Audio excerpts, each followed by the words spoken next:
Hello students, चलिए बढ़ते हैं पांचवें क्वेश्चन की ओर। यदि सेक थीटा बराबर 13/12 हो तो अन्य सभी त्रिकोणमितीय अनुपात परिकलित कीजिए। तो सबसे पहले हम लोग लिखते हैं हल। दिया है सेक थीटा बराबर 13/12। सेक थीटा बराबर 13/12। सेक थीटा बराबर फॉर्मूला होता है कर्ण बटे आधार। कर्ण बटा आधार। यहाँ पे करना क्या है, अन्य सभी त्रिकोणमितीय अनुपात ज्ञात करना है। ठीक है, तो त्रिकोणमितीय अनुपात कितने होते हैं? 6 होते हैं। Sine theta, cos theta, sec theta, tan theta, cosec theta और एक होता है कॉट थीटा। ठीक है, तो देखिए यहाँ पर लिखेंगे हम लोग, चूंकि कर्ण हो जाएगा 13x, आधार हो जाएगा 12x। क्योंकि ये अनुपात के रूप में दिया है, इसलिए इनको क्या करेंगे हम लोग, x चर राशि के साथ में लिखेंगे। कर्ण दिया है, आधार दिया है, लेकिन लंब नहीं दिया है। अंडर रूट कर्ण स्क्वायर माइनस आधार स्क्वायर। लंब इसलिए निकालना जरूरी है क्योंकि अन्य सभी त्रिकोणमितीय अनुपातों में लंब की आवश्यकता है। ठीक, इसलिए लंब हम लोग ज्ञात कर लेंगे। देखिए कर्ण कितना है, 13x दिया है, 13x स्क्वायर है तो स्क्वायर माइनस आधार 12x होल स्क्वायर। देखिए 13 का स्क्वायर कितना होता है, यानी 13 का वर्ग होता है 169, साथ में एक्स स्क्वायर, माइनस 12 का स्क्वायर होता है 144, साथ में एक्स स्क्वायर। घटा लीजिए, 169 में से 144 घटाएंगे कितना बचेगा, 9 में से 4 गया तो 5, 6 में से 4 गया तो 2, 1 में से 1 गया 0, एक्स स्क्वायर साथ में रहेगा। 25 किसका वर्ग होता है, तो 5 का वर्ग होता है, तो 5 बाहर निकलेगा, एक्स का वर्ग एक्स निकलेगा बाहर। ठीक है, तो इस प्रकार से लंब कितना हो गया, लंब हो गया हमारा 5x। आइए इसी में देखते हैं इधर अन्य सभी त्रिकोणमितीय अनुपात कौन कौन से ज्ञात करने हैं। तो एक होता है साइन थीटा, कॉस थीटा। तो देखिए हमने यहाँ पे सब लिख दिया है। ठीक है, तो साइन थीटा बराबर फॉर्मूला होता है लंब बटे कर्ण। देखिए लंब कितना है, लंब निकाले हम लोग 5x। ठीक है, तो लंब यहाँ पे रख लेते हैं 5x, बटे में कर्ण रखना है। कर्ण कितना है, देखिए 13x है, 13x, x x कैंसिल हो जाएगा, बचेगा 5/13। कॉस थीटा बराबर होता है आधार बटे कर्ण। आधार है 12x, अब बटे में रख लेंगे कर्ण। कर्ण कितना है, देखिए यहाँ पे 13x, 13x, x से x कैंसिल होगा, 12/13 बचेगा।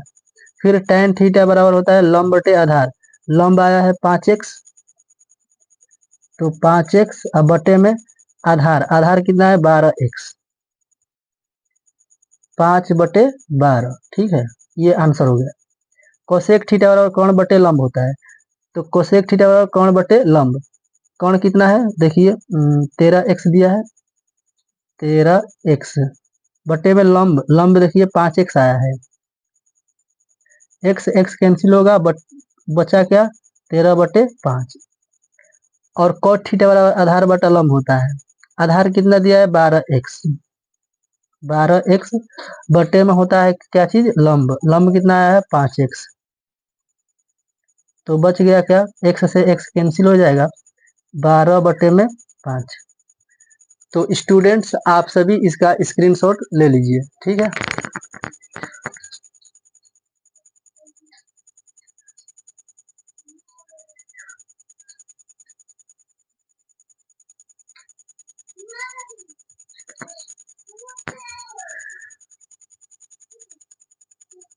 स्टूडेंट्स अब अगला क्वेश्चन देख लेते हैं। क्वेश्चन नंबर 6, यदि कोण ए और कोण बी न्यून कोण हो जहां cos ए बराबर cos बी, तो दिखाइए कि कोण ए बराबर कोण बी। हम लोगों को क्या करना है, यहाँ पे कोण ए और कोण बी न्यून कोण है, यानी एक समकोण त्रिभुज बनाएंगे, उसमें ए और बी हम लोग न्यून कोण रख लेंगे, और समकोण के जगह पर आप सी ले लीजिए, पी क्यू आर कुछ भी रख सकते हैं, ठीक है। तो चलिए एक समकोण त्रिभुज बनाते हैं। देखिए इस समकोण त्रिभुज में ये वाला न्यून कोण होता है और ये वाला न्यून कोण होता है, तो ए को यहाँ रख लीजिए, बी को यहाँ रख लीजिए। आप चाहें तो बी को यहाँ भी रख सकते हैं और ए को यहाँ भी रख सकते हैं, कोई अंतर नहीं पड़ेगा आंसर पर, ठीक है। तो हम लोगों को क्या करना है, दिया है, देखिए cos ए बराबर cos बी दे रखा है, तो इसको लिख लेते हैं यहाँ पे, cos ए बराबर cos बी। हम लोगों को इसी से क्या करना है, ये वाला सिद्ध करके दिखाना है, ठीक है। मतलब इसी से कोण ए बराबर कोण बी सोल्व करके लाना है, ठीक। तो देखिए हम सभी जानते हैं कि cos ए के लिए फॉर्मूला क्या होता है, आधार बटे कर्ण। देखिए ए यहाँ पर है, तो ए के सामने वाली भुजा तो लंब हो जाएगी, और 90 डिग्री के सामने वाली भुजा कर्ण हो जाएगी, और ये वाली जो भुजा है सटी हुई भुजा ए सी, ये हो जाएगी आधार ए के लिए। तो यहाँ पे आधार बटा कर्ण होता है, तो आधार हो जाएगा ए सी, बटे में क्या हो जाएगा, कर्ण। कर्ण क्या है, कौन कौन सी भुजा होगी, ए बी, कौन होगा ए बी, बराबर cos बी। तो देखिए बी के सामने वाली भुजा तो लंब हो जाएगी, और बी के सटी हुई भुजा आधार, यानी कि आधार कौन सी भुजा होगी, बी सी,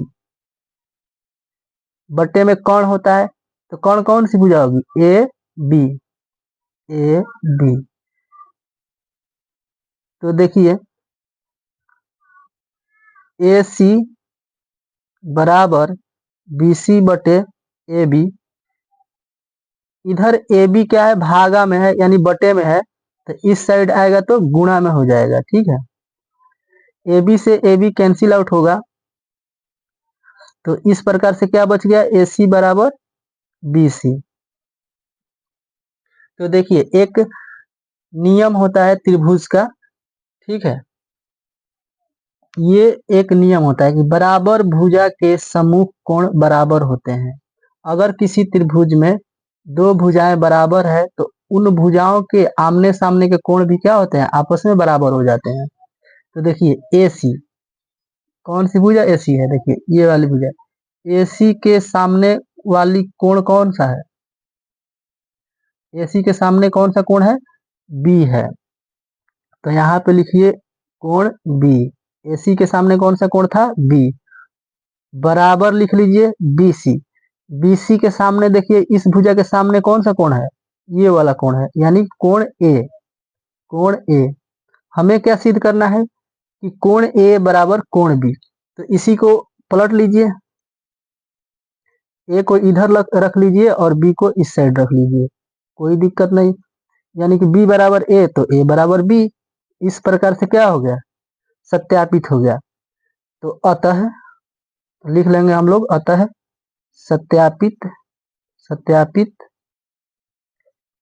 हो गया।